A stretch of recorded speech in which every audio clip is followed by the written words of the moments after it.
Malaysia আবার শুরু করতে যাচ্ছে দীর্ঘ ১১ বছর আগে নিখোঁজ হওয়া মালয়েশিয়া এয়ারলাইন্সের MH370 বিমানটির খোঁজ।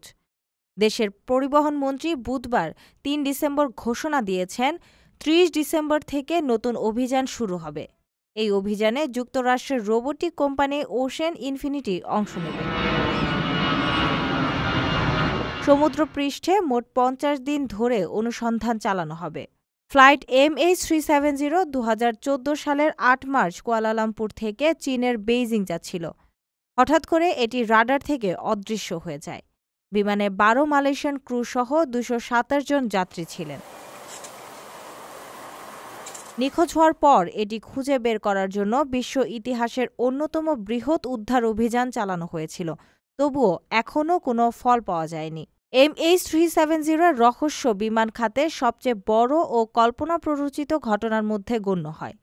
২০২৪ সালে সরকার জানিয়েছিল, যদি জোরালো কোনো প্রমাণ মেলে তবে নতুন অনুসন্ধান চালানো হবে। আপনার স্বপ্নগুলো আকাশ ছুবে প্রবাসীর হেলিকপ্টারের মাধ্যমে। বিয়ে, জন্মদিন অথবা যে কোনো বিশেষ প্রয়োজনে হেলিকপ্টার ভাড়া করতে যোগাযোগ করুন স্ক্রিনে দেয়া নাম্বারে। প্রবাসীর হেলিকপ্টার, নিরাপদ ও সাশ্রয়ী বাহনের বিশ্বস্ত নাম।